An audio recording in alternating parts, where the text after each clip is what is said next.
Ouais, salut à tous, c'est Sturi, bienvenue pour un Sturistradamus un peu spécial, puisque ça ne sera pas un Sturistradamus sur un pay-per-view, ni un premium live event. C'est le retour des Saturday Night Main Event, qui se tiendront dans la nuit de ce samedi 14 au dimanche 15 décembre 2024, depuis le Nassau Veterans Memorial Coliseum d'Uniondale. Un événement qui va transpirer la nostalgie, puisqu'on revient en plus de ça dans une arène mythique des Saturday Night Main Event, un événement marquant des années 80, qui à l'époque a fait des pics d'audience mémorables, et ce show sera diffusé sur la chaîne NBC aux États-Unis et au Canada, et ouais, comme à l'époque. 5 combats au programme, des storylines qui se poursuivent et qui vont peut-être même se terminer, un tournoi couronnant la première championne des États-Unis. Je vais vous livrer mes pronostics, comment regarder l'événement, et aussi m'appuyer sur vos réactions, vos retours, vos hot takes sur Twitter. C'est l'un des premium live events les mieux construits de cette année et j'ai une grosse hype. Alors pour la hype, pas de souci, on est ensemble. La carte fait sens, on a l'aboutissement d'une grosse rivalité entre Kevin Owens et Cody Rhodes. Maintenant, je vais revenir aussi sur l'origine de ces Saturday Night Main Event et pourquoi ce n'est pas un premium live event. Et bien dans le cadre du gros partenariat entre Netflix et WWE, vous vous doutez bien que Peacock, qui a vu les programmes exclusifs du WWE Network migrer sur sa plateforme il y a 2 ans, a négocié un petit compromis avec la WWE pour faire revenir les Saturday Night Main Event qui se présenteraient sous un format trimestriel, avec non pas une diffusion exclusive à Peacock comme c'était le cas pour les premium live events, mais bien une diffusion sur Peacock et aussi donc à la télévision. Vous l'aurez compris, Saturday Night Main Event sera un show télé. Ouais, un show télé, hein, c'est-à-dire que on n'est pas à l'abri qu'il y ait des pubs pendant les matchs. Alors désolé pour les habitants du Canada, des États-Unis, je vais parler des moyens de diffusion qu'on aura nous principalement en Europe. Eh bien sachez une chose, si vous êtes en France, vous ne pourrez peut-être pas regarder Saturday Night Main Event sur le WWE Network. Il n'y a eu aucune communication faite pour la France, à part une diffusion prévue le mardi 17 décembre à 20h55 sur la chaîne AB1 et commentée en plus de ça par Christophe Ajus et Philippe Chéreau. Donc pas de possibilité de le suivre en direct. Cependant, la France est un cas particulier. Ça sera un peu comme Netflix, ça va être un cas particulier la France, vous allez voir. Puisque je vous donne une technique qui vous permettra de regarder le show en direct et ce, gratuitement, en vous connectant par exemple sur un VPN et en vous géolocalisant soit en Angleterre, soit en Espagne qui ont annoncé que le show sera diffusé gratuitement sur la chaîne YouTube de WWE, et ouais. Alors si vous savez vous débrouiller, et bien Saturday Night Main Event, sachez-le, ça sera, bah ouais, gratuit pour tout le monde. Bah, c'est une bonne nouvelle. Oh, il va falloir négocier quelque chose avec les VPN pour 2025, parce que ça commence à devenir indispensable cette affaire. Je ne vois aucun changement de titre, donc malheureusement pas de surprise vu que les transferts arrivent. Alors ça, c'est une remarque, vous avez été nombreux à me la faire, la hype elle est présente, mais peut-être pas pour tout le monde, parce que ce Saturday Night Main Event ne présenterait peut-être aucune surprise. On est dans un cadre où, vous le savez, depuis une semaine, WWE commence à nous présenter des transferts qui auront lieu entre Monday Night Raw et SmackDown. On a vu notamment Gunther s'entretenir avec Nick Aldis pour peut-être rejoindre la branche bleue. Cody Rhodes cette semaine était à Monday Night Raw pour potentiellement intégrer la branche rouge pour l'arrivée, vous en doutez, sur Netflix. Je suis content des transferts à venir, ça ne peut apporter que de la fraîcheur pour les titres et les confrontations à venir, juste peur que SmackDown devienne l'enfant pas désiré avec le deal à venir et que le show soit délaissé de tout star power. Alors oui, Netflix, ils veulent Cody Rhodes, Roman Reigns, en fait ils veulent les gros programmes, ils veulent le retour de John Cena, ils veulent The Rock, et on se retrouve dans un schéma un peu similaire que ce qu'on avait connu en 2019 où la Fox devenait le diffuseur de SmackDown et le Star Power s'est délocalisé côté de la branche bleue avec toute l'histoire et tout le scénario de la Bloodline qui nous a divertis quand même pendant pas mal de temps. Alors c'est assez étonnant pour WWE de raisonner de la sorte, étant donné que SmackDown aura lui aussi son deal Netflix dans tous les pays qui seront concernés par ce deal Netflix, hors les États-Unis, qui gardent une exclusivité de diffusion sur ESN Network. Mais c'est vrai que dans leur communication, WWE a l'air de beaucoup plus mettre l'accent sur Monday Night Raw qui sera l'exclusivité Netflix uniquement aux États-Unis, partout dans le monde, à part en France et quelques pays qui ne sont pas concernés par le deal Netflix, il y a aussi potentiellement des millions et des millions de personnes qui vont regarder SmackDown et je pense pas que ce show devrait être délaissé. Alors est-ce que Gunther il sera suffisamment fort pour tenir la baraque dans le show bleu? Est-ce que SmackDown va redevenir la terre des opportunités comme en 2016? Et la question que vous vous posez, est-ce que ce Saturday Night Main Event n'est pas déjà plié d'avance au vu de ces transferts qui ont commencé à être rudement teasés? Les premiers matchs de la soirée, Sami Zayn contre Drew McIntyre. Il n'y a pas eu une grosse construction solution pour ce match qui arrive de manière un peu impromptue. McIntyre, il est revenu il y a à peine plus d'une semaine, il a attaqué Sami Zayn, il est également derrière l'attaque sur Jey Uso, il veut se reconcentrer sur les origines de ses maux, de ses problèmes, à savoir Roman Reigns, Clash at the Castle, on lui a volé la victoire, des gens se sont alliés à Roman Reigns, Sami Zayn et Jey Uso ont payé le prix cher, règlement de compte à venir. On a un Drew McIntyre qui vit toujours dans ses démons du passé, mais qui pourrait devenir un programme intéressant pour Roman Reigns à partir de janvier 2025. Zayn contre McIntyre est peut-être un bon point de départ vers une guerre de factions entre la OG Bloodline et les ennemis du passé de la Bloodline. C'est un petit peu ce que tente de nous proposer WWE en ce moment, avec un Kevin Owens qui lui aussi s'est très fortement positionné anti-Roman Reigns, un Seth Rollins qui a livré des rudes batailles pour pouvoir s'en débarrasser aussi. Faut bien penser à une chose, Roman Reigns, dès lors qu'il en aura terminé avec Solo Sikoa et ses histoires de Hula Fala, il va falloir lui trouver des adversaires consistants. Bon, qu'est-ce qu'on fait? Bah on ressort les anciens, qui ont encore des trucs à raconter. Bah, ils lâcheront jamais le rinté, ceux-là. Désolé pour Sami Zayn, mon pronostic ira sur une victoire de Drew McIntyre, qui a besoin, bien sûr, de momentum. Au vu de ce format télé, on peut peut-être s'attendre à un finish pas forcément clean pour Drew McIntyre, et peut-être une intervention de Jey Uso qui coûterait de se faire la victoire à Sami Zayn, histoire de mettre des petites tensions, voilà. ce serait pas étonnant. Le championnat WWE World Heavyweight est défendu dans un combat triple menace où Gunther défend contre Damian Priest et Finn Balor. Initialement prévu pour être un mano à mano entre Finn Balor et Gunther, Damian Priest s'est réinvité à la fête. Et il n'y a pas fallu beaucoup plus pour convaincre le general manager de Raw pour le réintégrer au combat. Gunther, même s'il a la ceinture, il a l'air d'être un peu là comme la troisième roue du carrosse, puisque la priorité, vous en doutez, c'est de construire encore plus cette rivalité Damian Priest-Finn Balor, qui dure depuis pas mal de temps, mais qui n'a pas connu un dénouement particulièrement excitant à la fin de leur combat à Bad Blood. Certains diront histoire sur le long terme, d'autres diront storyline à rallonge, mais cependant, l'action devrait particulièrement être excitante. Le three-way a une place potentielle de show-stealer de la soirée, Gunther impliqué dans la storyline de Finn et de Priest rafraîchit un peu son range, je trouve. Je trouve surtout que ça rafraîchit totalement la storyline entre Priest et Balor. Ça l'occupera avant d'avoir peut-être un dénouement pour la première sur Netflix, ou pourquoi pas attendre encore au Royal Rumble. Mais en revanche, vous êtes certains à me dire, je déteste ce qu'ils font de Gunther, le présenter aussi faible qu'il passe pour un nul incapable de gagner seul alors qu'il devrait être la plus grande menace de la compagnie. Je trouve ça horrible, j'espère qu'il va démolir Priest et Balor clean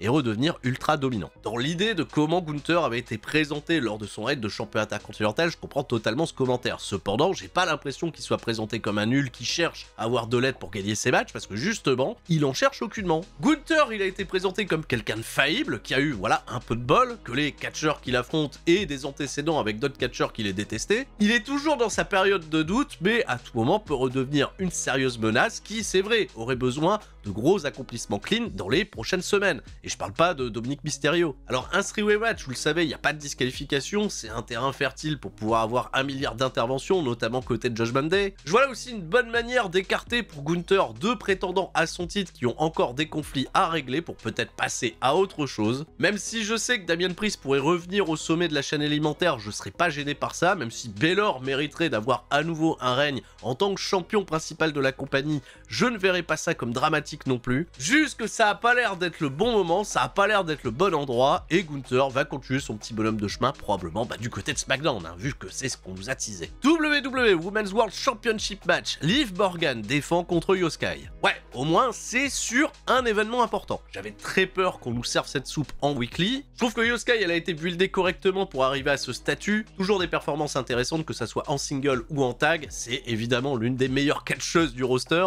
Une ancienne championne par-dessus le marché, c'était évident qu'elle revienne très vite dans cette course au titre face à une Liv Morgan dont le règne est, justement critiquable. Je trouve que le build-up de Io contre Liv est limite inexistant. Alors c'est une remarque que j'entends aussi parce que Liv Morgan, elle a elle aussi des démons avec lesquels elle doit lutter, et de ce fait, narrativement, l'ascension du Io Sky, elle paraît pas si importante étant donné que le terrain de jeu, vous le savez, c'est Rhea Ripley contre Liv Morgan. On est embarqué dans cette histoire depuis cet été, le règlement de compte final n'a toujours pas eu lieu. Rhea Ripley, elle peut aspirer à de grandes choses étant donné qu'elle a vaincu Liv Morgan pour remporter les Wargames, et même si pendant cette guerre elle a montré beaucoup de complicité avec Io Sky, ça n'en fait pas moins d'elle une rivale. Alors ça serait intéressant de savoir si Rhea Ripley décide d'intervenir dans le combat, est-ce qu'elle va laisser la priorité à Io Sky. À titre personnel, j'aimerais beaucoup que WWE, sur un match où on prévoit d'instinct beaucoup d'overbooking, qu'on laisse l'action se dérouler de la manière la plus légitime qui soit. Io Sky contre Liv Morgan sur le papier, c'est une rencontre qui paraît assez intéressante. Sur un point de vue technique, ça pourrait être très très bon. Est-ce que Liv Morgan va se laisser emporter par son personnage de petite fille arrogante, épaulée par des Dominique Mysterio, des Raquel Rodriguez, pour une fois de plus peut-être nous décevoir avec un finish dont WWE a le secret et c'est pas le meilleur des secrets. Surtout si à Gruge, est-ce que Yoskai aurait pas une nouvelle opportunité? Est-ce qu'on n'est pas face à une impasse? À mon avis, il y a deux options, soit Liv Morgan remporte la bataille de manière incontestable, et on fait la place pour avoir Rhea Ripley contre Liv Morgan, peut-être pour la première sur Netflix, ou alors mettez le titre sur Yoskai, allez, on n'en parle plus, Yoskai championne, je pense qu'on est beaucoup à le vouloir, et ça sera je pense beaucoup plus simple pour WWE d'écrire Liv Morgan contre Rhea Ripley sans titre à la clé, pour peut-être permettre à l'une des deux de revenir dans la course, sachant qu'il faudra probablement passer par le Royal Rumble pour accéder à ce statut. Yoskai, en attendant, elle peut affronter Sonya Deville, hein, c'est une blague. Alors peut-être le pronostic osé de ma part, une victoire de la génie du ciel. Pas dit que ça lui trace une route directement vers WrestleMania, mais ça pourrait être assez intéressant de rééquilibrer cette division féminine, et pourquoi pas y amener de nouveaux visages. Ou d'anciens, hein, parce que Becky Lynch, t'inquiète pas, elle va être sur Netflix, elle. Finale du tournoi WWE Women's United States Championship. Au moment où je vous parle, on ne sait toujours pas quelle sera la finale. Les demi-finales, elles se décideront lors de l'épisode de SmackDown cette semaine. Je ne ferai pas de review de SmackDown, vous le savez, parce que je serai du côté de Rennes. Rick se catch, épisode 26. Albert Roche, démission. Je vous prépare une belle surprise. Donc la finale opposera la vainqueur du combat entre Bayley ou Chelsea Green à celle qui remportera l'autre demi-finale entre Michin et Tiffany Stratton. Bon là, il y a deux options, hein. Soit on part sur Bayley, Tiffany Stratton, soit on part sur Michin contre Chelsea Green. Chelsea Green mérite le titre pour tout le travail qu'elle a accompli cette année. Une proposition que j'aime bien, parce que Chelsea Green apporte du divertissement, elle assure dans le ring. Une finale contre Michin ferait du sens au vu de leur rivalité en septembre dernier. Mais bien sûr, ce n'est pas mon pronostic final. Bien sûr que non. WWE, historiquement, pour marquer le coup d'un nouveau championnat, ils vont probablement choisir une championne plus établie. J'aimerais que Bayley soit la première championne des États-Unis pour apporter le prestige à la ceinture, même pour un règne court. Celle qui lui prendra le titre en ressortira plus grande que si elle l'avait gagné directement. Et j'aime beaucoup ce commentaire avec lequel je me rattache totalement. J'imagine plutôt une finale entre Bayley et Tiffany Stratton, ou pourquoi pas Michin. Alors les titres féminins intermédiaires qui vont débarquer à Raw et à SmackDown, parce que je rappelle, il y a également un tournoi en cours pour déterminer la première championne intercontinentale côté Monday Night Raw. Quand en 2025 les émissions vont repasser à 3h, ça va rajouter une compétition supplémentaire et les changements de titre vont amener pas mal de discussions, peut-être le nouveau titre patate chaude à la WWE. Et étant donné que depuis que Triple H est à nouveau aux commandes, on a plutôt tendance à asseoir des règnes beaucoup plus longs pour les championnat majeur. Mon pronostic ira donc sur une victoire d'une Bayley plutôt faillible. Seul le temps nous dira si ces championnats seront d'une importance capitale ou s'ils seront vraiment les championnats de seconde zone, relégués uniquement à de la compétition weekly dans des combats insignifiants de 3 minutes, et j'en ai peur. Pourquoi je pronostique une victoire de Bayley? Bah tout simplement parce que Tiffany Stratton a la mallette du Money in the Bank, je pense pas qu'elle va cash in pour un championnat intermédiaire, et au vu de sa grosse popularité descente, je pense que ce serait intéressant de frustrer un petit peu ses fans pour pouvoir l'amener sur le terrain du cash-in face à une Nia Jax ou pourquoi pas une Liv Morgan, une Yoskai, peu importe. Enfin, le championnat WWE disputé sera défendu par Cody Rhodes contre Kevin Owens. Un bel effet d'annonce pour WWE avec Triple H qui a promis une petite surprise à Cody Rhodes. One night only, il lui a ouvert une mallette, il y a quelque chose qui a brillé. Et au niveau des spéculations, on peut y aller bon train. Est-ce que Cody Rhodes va arborer la tenue de son père Dusty Rhodes? Vous savez, la tenue noire là avec les pois jaunes, hein, c'était une tenue qui avait été faite à la base pour se foutre de la gueule de son père, hein. Bravo WWF. Est-ce qu'il va redevenir pour un soir Stardust? Bah oui, c'est une tenue qui brille. Non, la chose la plus logique, ce serait bien évidemment un retour d'un soir pour la Big Eagle Belt. Bah oui, la ceinture iconique de WWF à la fin des années 80, début 90. Une ceinture que Cody Rhodes voulait voir revenir dans la compagnie. Alors elle reviendra pas définitivement, mais ça sera toujours un bon coup marketing pour vendre des vieilles ceintures, voilà. Mais elle était magnifique cette ceinture, c'était la ceinture de mon enfance. En revanche, quelqu'un qui en a rien à foutre de la nostalgie, bah c'est son adversaire du soir, Kevin Owens, qui a été plutôt bien construit. Cody va perdre son titre face à Kevin Owens ce samedi et il va le reprendre pour la première sur Netflix. Ça permettrait à KO d'être établi comme une menace et potentiellement réintégrer Orton en janvier, où il pourrait coûter la ceinture à Owens par exemple. Alors ce pitch-là, je l'aime bien. Je l'aime beaucoup même. J'adorerais que Kevin Owens, au vu de sa construction, au vu des vérités qu'il a sorties à un Cody Rhodes, qui commence un peu à montrer des nuances de gris dans son personnage. Hein. C'est plus le héros tout blanc tout rose, il commence à être faillible, il commence à s'énerver, à s'agacer quand on lui sort des vérités, et on est peut-être parti pour nous montrer un côté de sa personnalité bien plus sombre. Alors je serais pas dérangé que le le titre fasse le yo-yo, parce que Cody Rhodes, je l'imagine mal arriver sans cette ceinture à WrestleMania. Un petit échange avec Kevin Owens pour réintégrer un Randy Orton qui soigne ses blessures. Il a pris un pile driver, au moins absent 6 mois normalement. Et vous êtes aussi nombreux à vouloir que Kevin Owens prenne ce titre. S'assure à nouveau le sommet de la compagnie, étant donné qu'il est absolument trop fort en tant que heel. Il était aussi déjà très fort en tant que babyface. Il est fort tout le temps en fait, Kevin Owens. C'est un catcheur qu'on adore. Bon allez, je me doute que ça n'arrivera pas. Autant j'adorerais voir Kevin Owens prendre le titre de Cody, autant avec l'arrivée de Raw sur Netflix et le teasing de Cody à Raw, je n'imagine pas ce dernier perdre. Ça gâche un peu le main event selon moi, car moins de surprises, même si les deux vont sans doute nous sortir un banger. Alors sur le papier, il y a la place pour écrire un combat d'anthologie les frères. Déjà qu'à Bash in Berlin, je trouvais que le booking était très intéressant, la fin de match était peut-être un peu anticlimatique, mais de ce fait énormément de sens avec ce qui nous a été raconté par la suite. Kevin Owens à l'époque, il avait pas suffisamment les nerfs pour pouvoir profiter de la blessure de Cody Rhodes pour le battre, et cette fois-ci, il en a juste plus rien à foutre. Il a de vraies raisons de haïr désormais Cody. Cody qui est génial, qui assume absolument pas ses potentielles erreurs. Cependant, avec la vague nostalgie Saturday Night Main Event, la Big Eagle Belt, et aussi c'est indéniable, le succès du règne de Cody Rhodes, je sais pas si vous vous rendez compte, mais c'est désormais le top vendeur, le top seller en termes de merchandising de la WWE. C'est un outil marketing incroyable qui, comme Roman Reigns à l'époque, a l'air totalement imbougeable. Alors je suis pas en train de dire que si Kevin Owens veut être champion, faut qu'il vende plus de merch, mais ça semble être une étape de plus dans l'ascension de Cody Rhodes vers sa route de WrestleMania en tant que champion. Une étape cependant bien racontée parce que, oui, j'ai l'impression que vous êtes beaucoup à croire en une victoire de Kevin Owens, et quelque part tant mieux, ça rend peut-être cette affiche pas aussi prévisible qu'elle n'y paraît. Mon pronostic sera une victoire de Cody Rhodes, peut-être pas totalement clean pour accentuer un petit peu le terrain du Cody Rhodes qui a une part beaucoup plus sombre en lui. Ça donnera l'occasion à Kevin Owens de se plaindre encore un peu plus. Vous avez vu, j'avais raison, c'est un sale type. Et en conclusion, je trouve vraiment que ce Saturday Night Main Event arrive à point nommé pour nous hyper encore un peu plus l'arrivée sur Netflix et le Royal Rumble. Décidément, tout va s'enchaîner très vite. On débriefera tout ça au plus tard lundi dans un Qu'est-ce qui s'est passé. Je vous fais des gros bisous à tous et je vous dis à la prochaine. Et tout le monde, reste fort. C'était Sturi. Ciao, bye bye.